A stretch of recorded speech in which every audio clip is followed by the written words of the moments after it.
इससे पहले लेक्चर में हमने जीआईएस की इम्पोर्टेंस देखी थी कि ज्योग्राफिकल इंडिकेशंस है वो कौन कौन से फील्ड में इम्पोर्टेंट है, कौन कौन से फील्ड को वो उजागर करते हैं।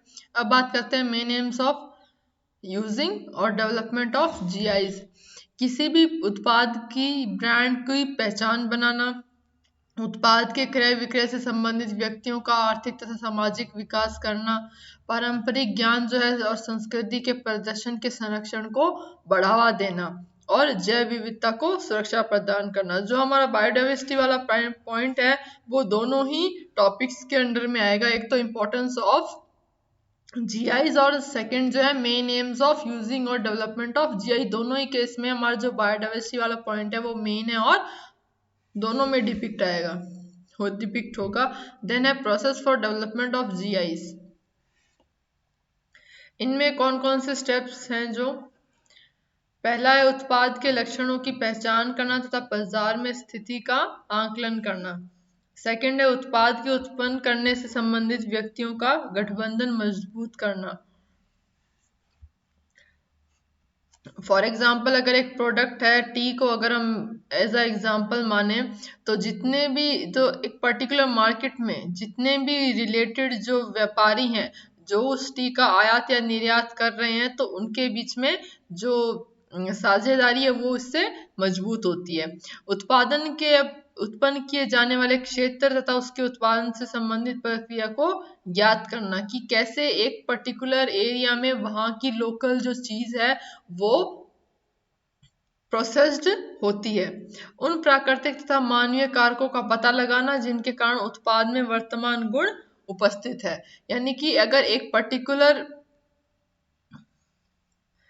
प्रोडक्ट है उसमें प्रेजेंट कैरेक्टरिस्टिक्स का पता लगाना और कि वो कितना ह्यूमन मानवीय या एक तरीके से कह सकते हैं कि जनरल पब्लिक के लिए वो लाभदायी हो सकता है। ऐसी प्रोसेस का पता लगाना जिसके द्वारा ये पता लगाया जा सके कि जो जीआईज हैं उनका नियमानुसार प्रयोग करने के लिए कौन व्यक्ति रिस्पॉन्सिबल है या पात्र है। अब फॉर एग्जाम्पल अगर एक पर्टिकुलर प्रोडक्ट एक जगह से लिया जा रहा है तो हम अगर उसका एक्सप्लॉयटेशन होगा तो वो चीज जो है वो क्या एक टाइम पीरियड के बाद खत्म हो जाएगी। तो उसका जो प्रयोग है वो नियमानुसार होना चाहिए। देन है भौगोलिक चिन्हों के संरक्षण के लिए नियम बनाना तथा उनको लागू करने की प्रक्रिया ज्ञात करना। फिर है विपणन संबंधी योजनाओं का निर्माण करना। ये जितने भी तथ्य हैं ये हमको भौगोलिक चिन्हों की प्रक्रिया को विकसित करने के लिए मोटिवेट करते हैं। Indication which can not be registered with a product. ऐसे ज्योग्राफिकल इंडिकेशन, ऐसे भौगोलिक चिन्ह जिनको हम संरक्षित नहीं कर सकते एक प्रोडक्ट के साथ, वो कौन कौन से हैं? ऐसे प्रोडक्ट के वे जीआईज जो वर्तमान में किसी कानून के विपरीत हो, यानी कि कोई लॉ के अगेंस्ट अगर कोई प्रोडक्ट का साइन है तो वो रजिस्टर्ड नहीं होगा। किसी उत्पाद के वो चिन्ह जिनके द्वारा भारत में रहने वाले किसी भी समुदाय के व्यक्तियों के धार्मिक विचारों को चोट ना पहुंचे। मतलब अगर चोट पहुंचे तो इसका मतलब है कि अगर एक पर्टिकुलर व्यक्तियों या उसके समुदाय के व्यक्तियों को धार्मिक विचार है, उनके सेंटिमेंट्स अगर हर्ट हो रहे हैं उस चिन्ह के द्वारा, उस संकेत के द्वारा, तो भी वो जो जीआई है वो रजिस्टर्ड नहीं होगा। किसी उत्पाद के वे चिन्ह जिसमें अश्लील या कलंकपूर्ण विषय हो तो वो भी रजिस्टर्ड नहीं होगा। किसी उत्पाद के वे चिन्ह जो भ्रम पैदा करें या धोखा दें, यानी कि ऐसे प्रोडक्ट्स जो कि लोगों में अशांति फैलाए उनको भी हम जीआई में रजिस्टर नहीं कर सकते। किसी उत्पाद के वे चिन्ह जो व्यक्तियों को गलत ढंग से प्रदर्शित करें या उसके उत्पाद मूल क्षेत्र का न होकर किसी दूसरे क्षेत्र में उत्पन्न हुआ है जबकि वह लिटरली जो शब्द शाब्दिक अर्थ है उसके अनुसार उत्पन्न होने के स्थान को सत्य रूप में प्रदर्शित करता है। यानी कि एक प्रोडक्ट है अगर वो उसी जगह से बिलोंग ना करके हम उसका दूसरा क्षेत्र अगर बताएं तो भी वो क्या होगा, अनरजिस्टर्ड रहेगा। किसी उत्पाद के वे चिन्ह जो जेनेरिक इंडिकेशन हो वो भी रजिस्टर नहीं किए जाएंगे। Then है process of application for registration of geographical indication. Geographical indication की application या पंजीकरण कराने के लिए कौन कौन सी प्रोसेस से गुजरना पड़ता है।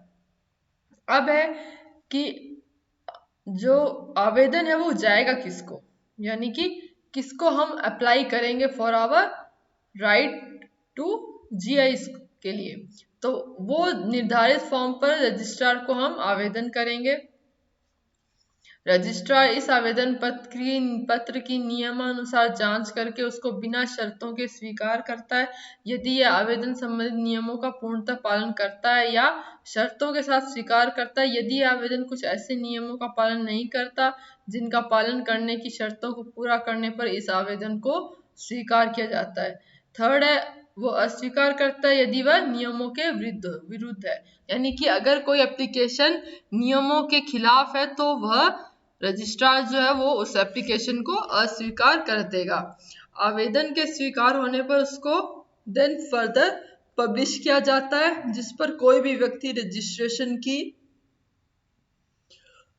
स्वीकृति का विरोध कर सकता है। अगर उसको उसमें कोई बाधा हो रही है स्वीकार करने में तो वह उस चीज का विरोध कर सकता है। आवेदक को विरोध करने वाले व्यक्ति द्वारा लगाए गए आरोपों का उत्तर देने का अवसर प्रदान किया जाता है। कि इसका मतलब है कि अगर कोई एक पर्सन या समूह एक जीआई को राइट प्रोवाइड करने के लिए अगर वो अप्लाई कर रहा है तो उसके खिलाफ शिकायत आने पर उसे पूरा मौका दिया जाता है कि वो अपने पक्ष में जो राइट पॉइंट्स हैं उनको रजिस्ट्रार के सामने रखे।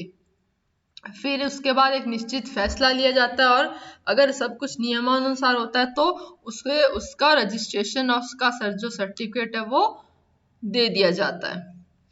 अब किसी भी उत्पाद के लिए जो जीआई का रजिस्ट्रेशन है उसको कराने के लिए कुछ आवश्यक सूचनाएं होती हैं, तो वो कौन सी हैं। पहली, प्रोडक्ट से रिलेटेड कि वह कौन से क्षेत्र का है, कौन सी क्लास है और उसकी रूप या आकृति, मतलब उसकी अपीयरेंस, उसका दिखावटी जो रूप है वो कैसा है।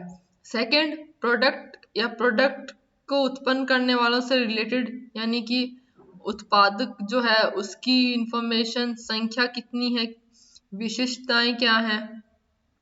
जो आवेदक का जो शपथ पत्र है, एफिडेविट है, उसमें ये मेंशन होना चाहिए कि जो आवेदक है वो जीआई के रजिस्ट्रेशन कराने के लिए क्या है, क्लेमेंट है, दावेदार है, और वह दावा कर रहा है कि वो खुद उसको अप्लाई कर रहा है for the registration of GI.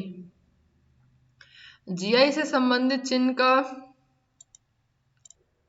Third है, जीआई से संबंधित पहला चिन्ह का उस उत्पाद का उपयोग जीआई होने के पक्ष में उल्लेख कर होना और जीआई का मानक बेंच मार्क जो है या उसके अन्य लक्षण है उसके बारे में भी जानकारी होना। फिर जो पर्टिकुलर एरिया है जिससे हम वो जीआई जो है वो ले रहे हैं उसका एक मैप जो है वो भी हमें साथ में अटैच करना होता है। स्पेशल ह्यूमन स्किल, अगर जिसकी आवश्यकता हो तथा जो काम में आता है वो उसके बारे में भी जानकारी होनी चाहिए। प्रत्येक आवेदन की 3 प्रतियां यानी कि 3 कॉपीज ऑफ एवरी एप्लीकेशन, और साथ में आवेदक या उसका जो एजेंट है उसके साइन, और साथ में एक निहित जो फीस है उसके साथ हमें अपने जो उपयुक्त प्रकार आकार के कागज पर छपी या टाइप होनी चाहिए। एक पर्टिकुलर फॉन्ट और साइज में वो जो एप्लीकेशन है वो क्या होनी चाहिए, फाइल की हुई हो। अब है कि अगर एक सवाल है कि are geographical indication use only for agriculture product, कि क्या जो जीआईज हैं वो क्या सिर्फ हमारे एग्रीकल्चर यानी कि कृषि संबंधी उत्पादों के लिए ही यूज किए जाते हैं। तो इसका आंसर क्या होगा, नहीं। मतलब ऐसे बहुत सारे प्रोडक्ट्स हैं जो एग्रीकल्चर प्रोडक्ट के अलावा भी जीआई के अंडर में आते हैं। अब कृषि संबंधी जो उत्पाद है उनमें मोस्टली जो गुण है उनके उत्पन्न करने वाले स्थान से प्राप्त किए जाते हैं और उस स्थान के भौगोलिक कारकों जैसे मृदा, जलवायु आदि से प्रभावित होते हैं। तो संसार में जितने भी एग्रीकल्चर प्रोडक्ट्स हैं, फूड स्टफ्स हैं, वाइन है, स्पिरिट है, इन आदि में भौगोलिक चिन्हों का अधिक संख्या में प्रयोग किया जाता है। लेकिन जो जीआई है उनका उपयोग केवल अगर हम कहें कि एग्रीकल्चर प्रोडक्ट में हो तक ही सीमित है, तो ऐसा नहीं है। इनका उपयोग ऐसे उत्पाद में भी किया जाता है जो ह्यूमन फैक्टर्स के कारण उत्पाद के मूल स्थान पर पाए जाते हैं, ना कि प्राकृतिक कारण की वजह से। अब जैसे किसी वस्तु का जो ज्योग्राफिकल जो एरिया है, वो अगर किसी कारखाने में करने में कौशल है, यानी कि वहां पे कारखाना है एक पर्टिकुलर एरिया में, वो जो इंडस्ट्री है वो एक स्पेशल टाइप का स्किल रखती है, तो वो जो स्किल है वो प्राकृतिक कारणों से न होकर क्या होगा, मानवीय कारणों से चुना जाता है। लेकिन इस निर्माण पर जीआई को प्रयोग किया जा सकता है। और ऐसे ही दूसरा उदाहरण है कि किसी स्थान के रीति रिवाज, यानी कि एक पर्टिकुलर प्लेस है, अगर उसके हम कल्चर और ट्रेडिशन की बात करें, तो वो जो है वो जो रीति रिवाज हैं, जो कल्चर और ट्रेडिशन है, वो उत्पन्न नहीं होते हैं, बल्कि वो कहाँ से आए हैं, वो वहां पे रहने वाले जो ह्यूमंस हैं और वहां के जो जनरेशन से चली आ रही जो परंपरा है, वो वहां उसको क्या कर रहे हैं, उस रीति रिवाज को, ट्रेडिशन को रखे हुए हैं, बनाए हुए हैं। तो वो जो जीआई होंगे वो प्राकृतिक नहीं होंगे, बल्कि वो क्या होंगे, मानवीय कारक होंगे। अब अगर हम ट्रेडिशनल ट्रेडमार्क और ज्योग्राफिकल इंडिकेशन में अगर हम डिफरेंस देखें, जैसा कि हमने पिछले चैप्टर में इंडस्ट्रियल डिजाइन और पेटेंट्स और कॉपीराइट के बीच में डिफरेंस देखे थे, तो ये डिफरेंस किस आधार पे हो सकते हैं कि हम, पहला है कि हम किस बेस पे हम संरक्षण प्रदान कर रहे हैं, सेकंड है कि उसकी सीमा कितनी है, जो प्रोटेक्शन संरक्षण हम दे रहे हैं उसकी सीमा कितने ईयर्स की है।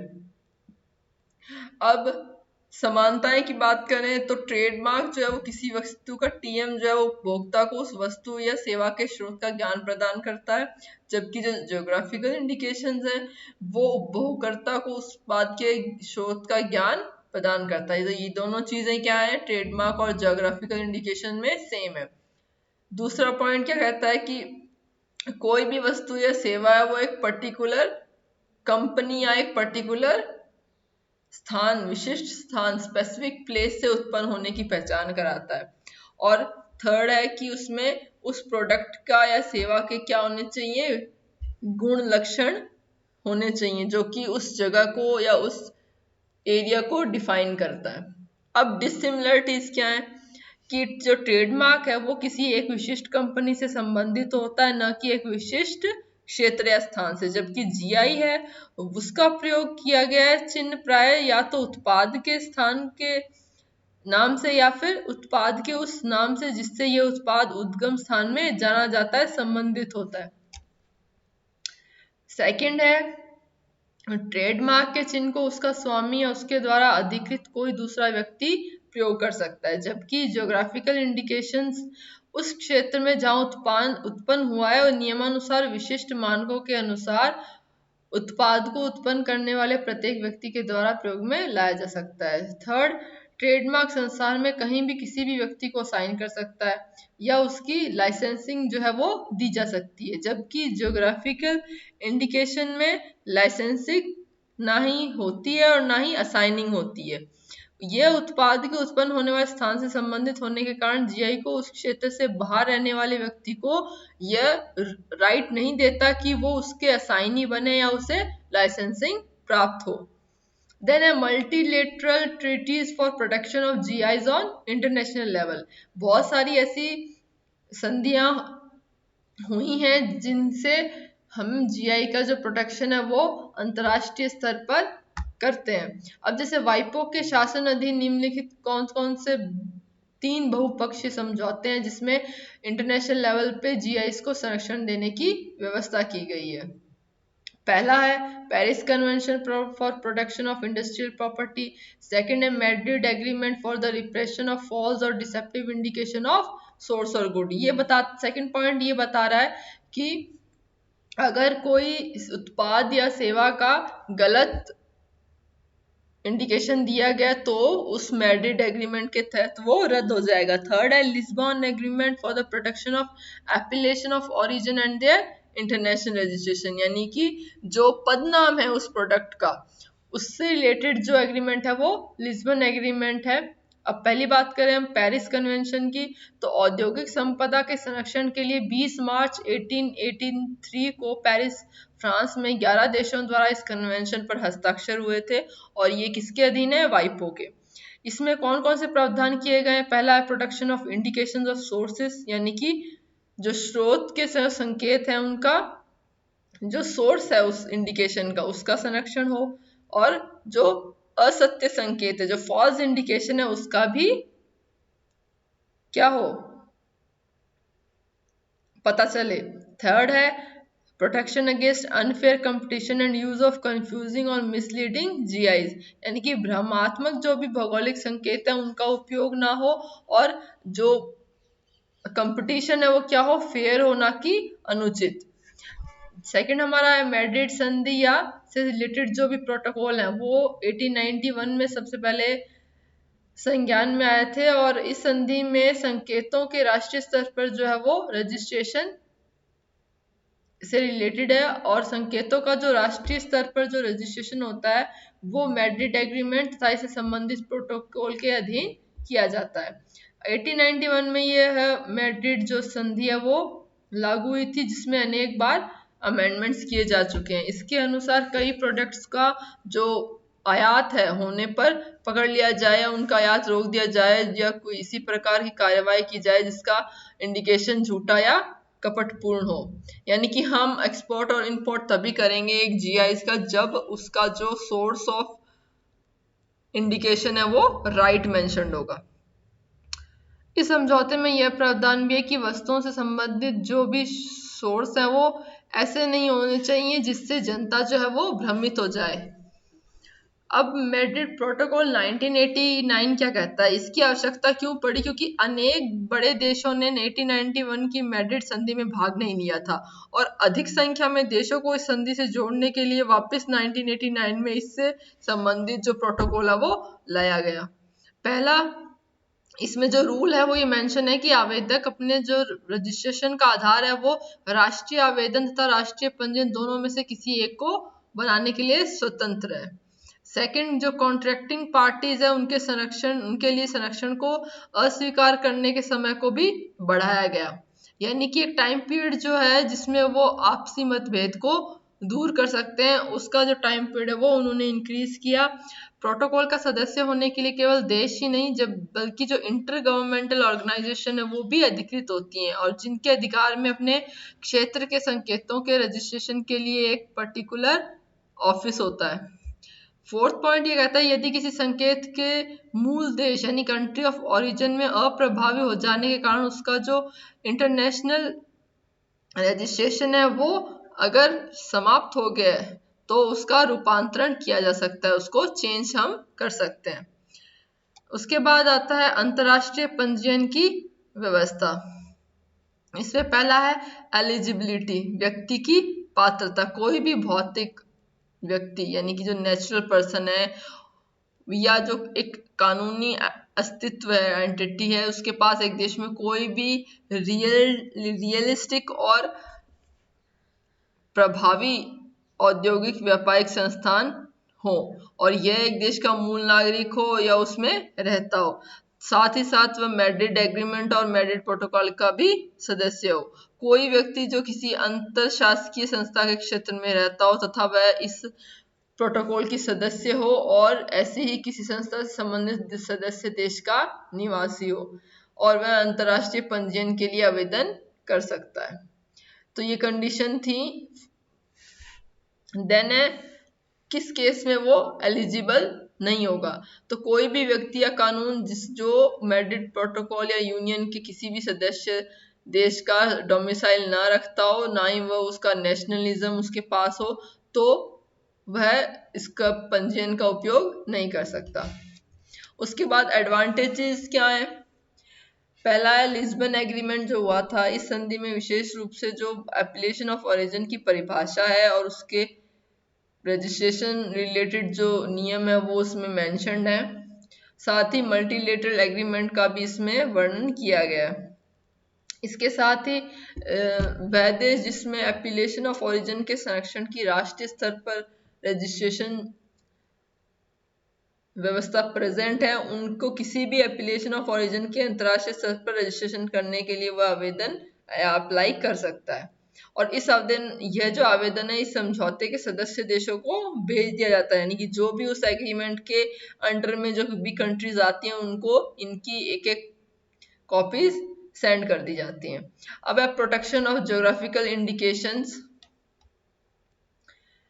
of international level by making use of bilateral agreement and multilateral agreement, यानी कि द्विपार्श्विक और बहुपार्श्विक जो भी समझौते हैं वो वाइपो के अधीन है, और लिस्बन एग्रीमेंट जो है protection of application of origin and their international registration भी इसमें उपलब्ध है।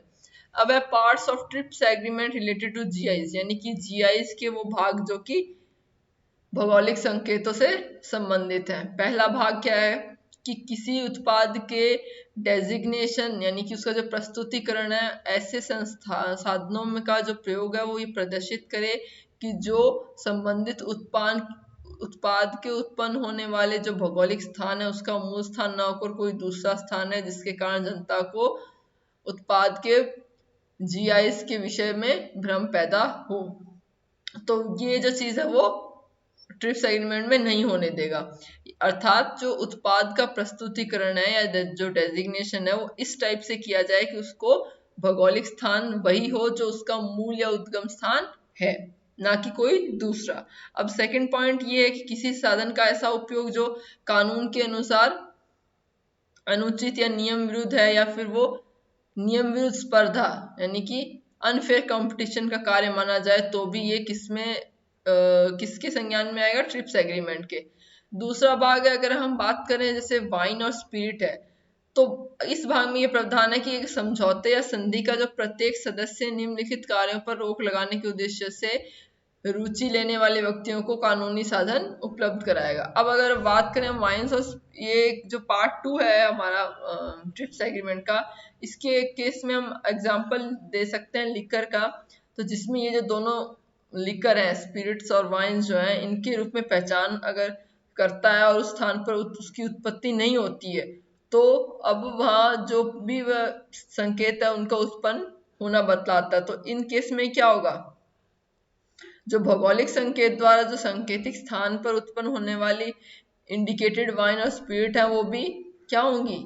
उस जगह को या उस प्रोडक्ट को बताएंगी। Collective marks and certification marks क्या होता है? कलेक्टिव मार्क्स का जो रजिस्ट्रेशन है वो एक से अधिक व्यापारियों या उत्पादकों के समूह द्वारा प्रयोग में लाया जाता है, जबकि सर्टिफिकेशन मार्क है किसी भी व्यक्ति से रिलेटेड नहीं होता है, बल्कि यह एक कोई भी व्यक्ति जो नियमों का पालन करेगा उसे ये सर्टिफिकेट मिल जाएगा। और इंडिविजुअल मार्क्स का रजिस्ट्रेशन किसी भी व्यक्ति विशेष से रिलेटेड होता है। ये आपका था ज्योग्राफिकल इंडिकेशंस।